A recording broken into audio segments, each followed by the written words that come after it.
For those who don't know, I love Ghost of Tsushima, and recently the Ghost of Yōtei trailer was dropped during State of Play. This was obviously the thing that I wanted most from the State of Play and I was most excited for. However, I was kind of upset there was no Spider-Man 2 DLC despite not actually playing the game. However, looking further at the Ghost of Yōtei trailer, I'm kind of worried about it just because there's a few things that don't look right or might feel a bit different compared to Ghost of Tsushima, which takes place 300 years before. But I might tell you that now, instead of going to what I think is the good things first, because I think that might help a bit more. The first thing you're going to notice is that you're not playing as Jin, you're playing as a woman called Atsu, who has very little detail based upon her so far as I'm aware. My main issue with her as a character is that I don't think she's going to be as interesting as Jin's like, a lord from some high kind of samurai based like family, and this leads to him like feeling really important and kind of like a well-based character as a whole. This could, for Ghost of Yōtei, it could be anything from she's a potato farmer, she's a thief, and it's good because you're going to get more out of it, but I'm scared because I think the story for this game is going to be lackluster, and this kind of leads me on to my next point of what will the story actually be, because in Jin's was pretty much from the basis. It was like a revenge / honor kind of plot, and you could kind of get the basics of it from the beginning. But with the Ghost of Yōtei, it doesn't look like there's going to be too much story focus, more just world building around Ghost of Tsushima, because I'm pretty sure it's not a sequel, it's a spin-off, because it's kind of like Cyberpunk where they're having their own little stories around it, and I'm kind of excited for that, but I'm not sure what they're going to do with it. And obviously this game's going to be amazing, and it probably will be up in there with like GTA 6, and this will be one of my favourite games of the year, but currently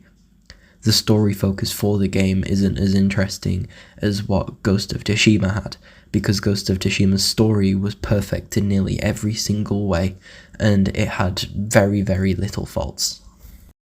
For those who did see the trailer, there is a rifle that is in the game, and from my experiences with samurai games and guns, they do not mix very well, as seen in Rise of the Ronin, which I pre-ordered and absolutely hated.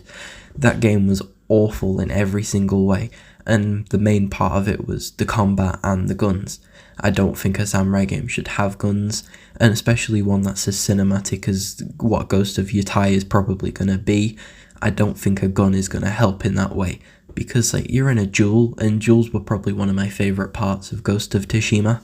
but like if you're just able to shoot your opponent, then that's not going to be any fun.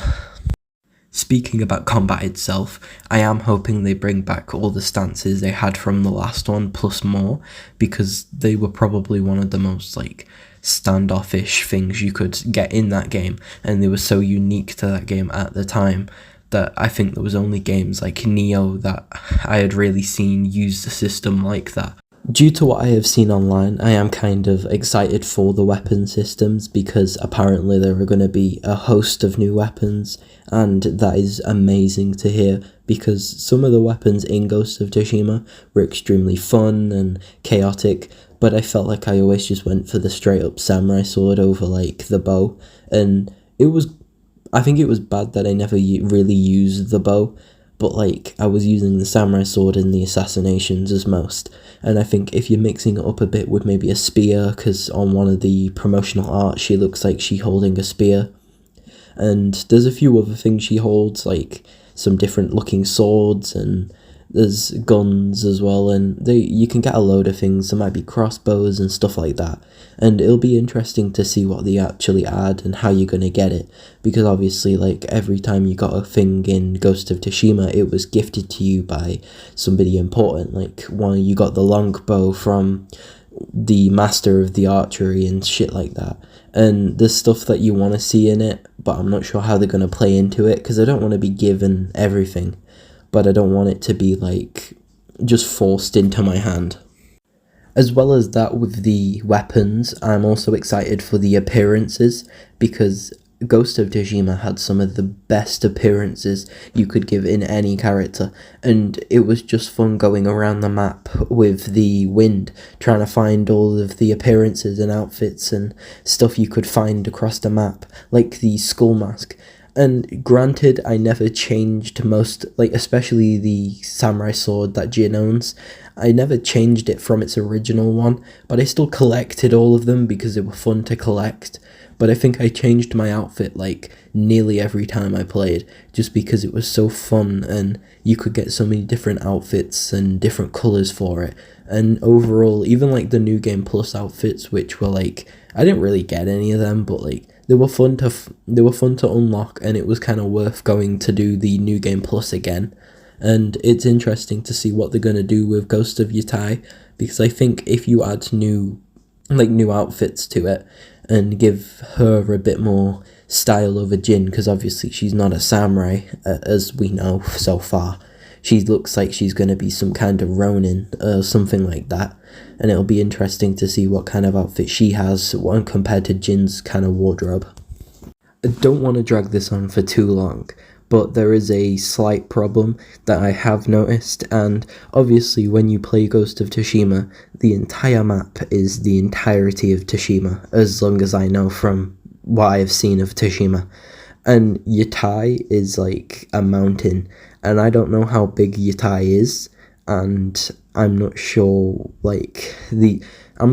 the entirety of how big this map is going to be. Is it going to be small, or is it going to be bigger than Tsushima? Because obviously Tsushima and Iki together was quite big as a whole,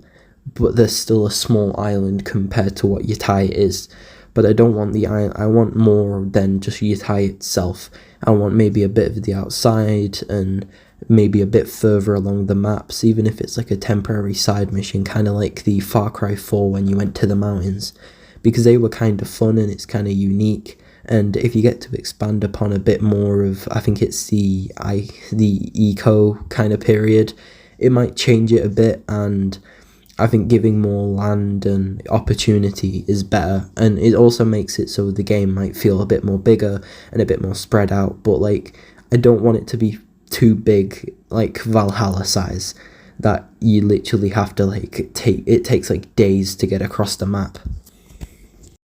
This next thing kind of links into like two bits. It's the animals, because obviously we see a wolf. Is a wolf going to be like a companion, or is it going to be kind of like the fox's side kind of quest that you had to do? Because if it's like the fox's side quest, I'm probably not going to do it, just because the reward was never worth it and it was kind of lame. But if it's an animal, like kind of in Far Cry games again, like I'm going to keep bringing back to that, I like the system of you get to control the animal at least to a certain limit. If it's kind of like that, then I'd think it would be a bit better and maybe a bit more organised and give you a bit more chance to kill people. I am hoping that this game kind of links to the movie with what that Ghost of Tsushima's becoming, and I hope they kind of link to it or maybe tease something in it, because there was like Spider-Man 2 and that had the Spider-Verse stuff in it, and that was really cool in my head. But like, if this game did it and kind of added lore to it that you could see in the movie, I think that would be really awesome and give it kind of like a second depth. But like, I don't want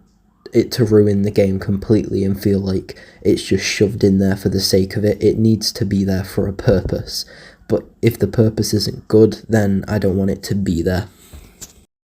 I didn't want to like shove too much in this video because obviously there's not much on the trailer, but like for now, what I have seen I'm going to love, and I'm probably going to pre-order this game the second it comes available. The only problem I have with it is, well, what I've told you, and if there's anything that we get updated on, I'm probably going to make a second part to this video, and probably a newer part towards that if there's any more after that. But for now, my main problem is the guns. I'm not excited about that, but other than that, everything else is fine. It might just be a bit slow until we get a bit more information on it. Other than that, if you have liked this video, then please give it a thumbs up, and subscribe if you want, and become a little crystal gem. Thank you, and good night.